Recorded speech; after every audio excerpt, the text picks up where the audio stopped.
Halo guys, jumpa lagi bersama saya Dr. Satrio SPTTKL di channel YouTube kesayangan kita, Dr. Gahol. Udah lama sekali kita nggak jumpa ya. Sebelum nonton video kali ini jangan lupa tetap like, comment, and subscribe bagi yang belum subscribe supaya channel ini tetap bisa eksis dan tetap bisa berkembang, dan pastinya tujuannya sekali lagi hanya untuk memberikan edukasi terutama untuk bidang kesehatan telinga, hidung, dan tenggorok.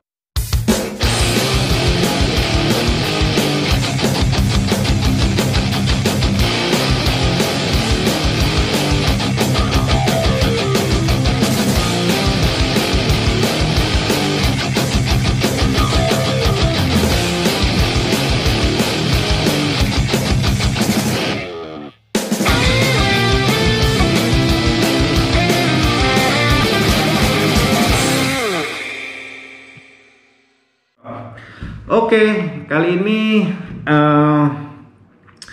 saya pakai masker KN95 karena hampir 1 tahun atau hampir ulang tahun ya corona ini di negeri kita ini. Ya, cukup sedih sebenarnya, tapi kita tetap berharap yang terbaik supaya COVID-19 ini segera berakhir pandemi ini. Oke ya, supaya tidak bosan-bosan mikirin COVID-19, karena saya dokter di bidang THTKL, kita ngobrolin yang ringan-ringan aja ya. Kita kembali ke masalah telinga. Ya, kalau dulu masih ingat saya pernah cerita tentang ada 5 kasus yang bisa menyebabkan gangguan pendengaran dan ketulian. Ternyata ada 1 yang belum sempat saya sampaikan, yaitu gangguan pendengaran akibat bising. Oke ya. Oke. Sebenarnya ini menyambut hari pendengaran sedunia yang jatuh pada tanggal 3 Maret 2021 ya. Kali ini saya akan cerita sedikit tentang gangguan pendengaran akibat bising. Kenapa saya harus sampaikan? Karena ini penting sekali di zaman yang serba modern ya. Banyak kasus-kasus gangguan pendengaran atau bahkan ketulian yang diakibatkan oleh bising ya, karena organ pendengaran kita bisa rusak akibat pajanan bising. Jadi ya kita sebut GBAB, gangguan pendengaran akibat bising. Karena bising adalah suara yang keras yang berasal dari bisa pabrik atau industri, bisa di keramaian lalu lintas, kemudian bisa di tempat rekreasi, tempat musik, diskotik ya, bioskop, rumah tangga, dan lain-lain. Dan pastinya zaman now banyak remaja-remaja kita yang hobi main game ya, terutama dengan menggunakan headset ya. Itu ya harus ada batasannya, karena kalau tidak akan menyebabkan tuli di kemudian hari ya. Jadi kalau teman-teman perhatikan atau rasakan, jadi bising terutama di tempat ada di mall-mall ya, kebanyakan itu kalau kita tidak hati-hati itu bisa menyebabkan sesuatu yang tidak baik pada telinga anak-anak kita. Misalkan di tempat mainan, di game center, itu beberapa sudah dilakukan pengecekan, ternyata kadar desibelnya itu melebihi yang semestinya ya. Jadi pernah dilakukan pengecekan itu kadar desibel sampai 93 hingga 128 desibel. Itu cukup bising sekali, dan kalau bermain di tempat yang bising dalam waktu yang sangat lama ya, atau dalam waktu tertentu, itu akan menyebabkan gangguan pendengaran di kemudian hari. Ya, kalau sudah seperti itu, bagaimana nasib anak-anak kita? Ya, di luar kondisi pandemi yang sedang melanda negeri ini, ya, dimana mal-mal operasionalnya tidak seperti dulu, tapi paling tidak ini bisa buat edukasi atau suatu masukan untuk para orang tua. Oke, sehingga perlu sekali peraturan ya oleh pemerintah setempat untuk mengendalikan bising di tempat-tempat hiburan anak, ya.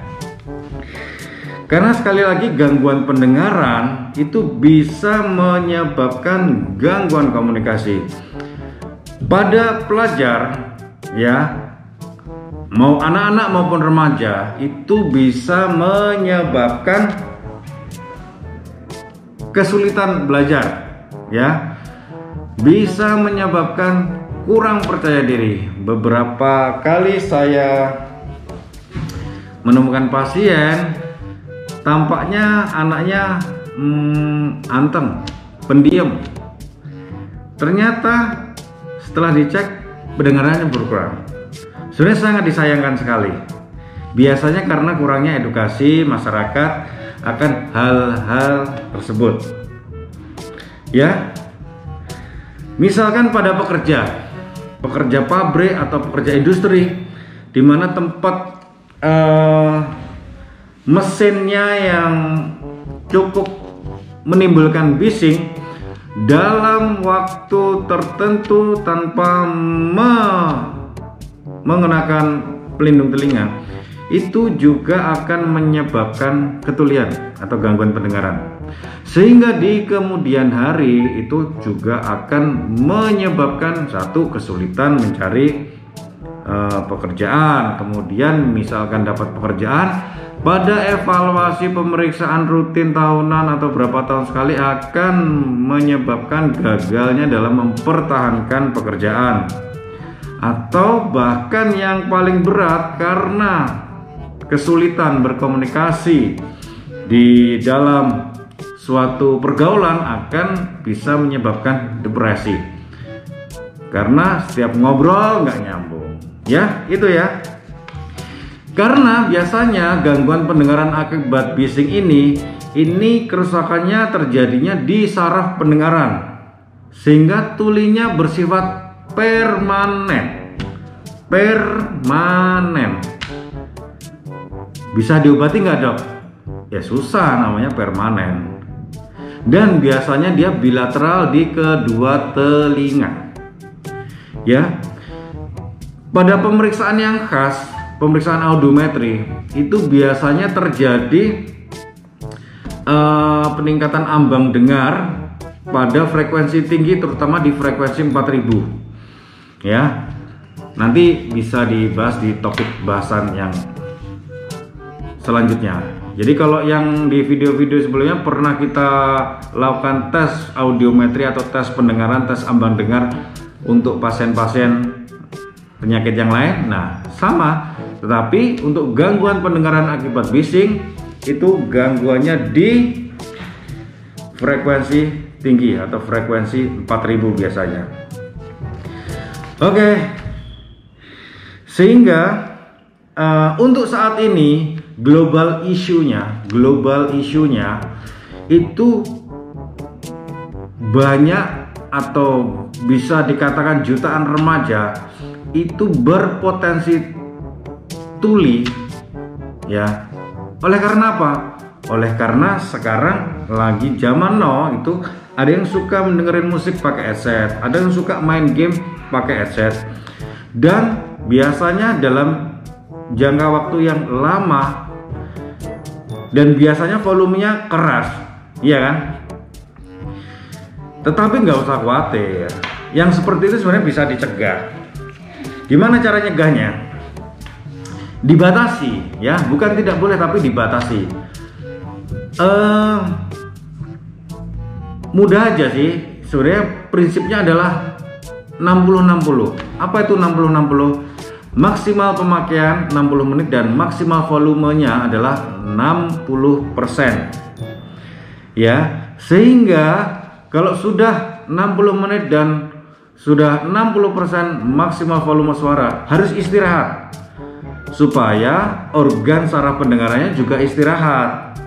Ya, sehingga buat para orang tua yang mempunyai anak yang suka main game atau dengerin musik pakai headset, harus sering-sering diingatkan, jangan bosan-bosan. Kalau susah ya namanya anak, ya nggak ada sebenarnya istilah susah, sebenarnya hanya butuh kesabaran dan ketelatenan kita para orang tua. Oke, jadi sekali lagi saya ingatkan untuk mencegah supaya tidak terjadi gangguan pendengaran akibat bising bagi para anak-anak dan remaja yang suka mendengarkan musik atau main game gadget pakai headset. Ingat pesan saya 60-60, ya, 60% maksimal volume suara, 60 menit maksimal waktu pemakaian headset. Ya, lebih baik mencegah daripada menyesal di kemudian hari. Ingat, menyesal itu di belakang, kalau di depan namanya pendaftaran. Dan untuk para pekerja yang bekerja di tempat yang bising, saya sarankan untuk memakai pelindung telinga, bisa earplug atau earmuff untuk melindungi telinga Anda. Sekali lagi, sayangi telinga, karena kita hanya dikasih dua telinga oleh Tuhan, jadi harus kita jaga baik-baik. Sekian dari saya, kurang lebihnya mohon maaf. Wassalamualaikum warahmatullahi wabarakatuh. Salam Gahol.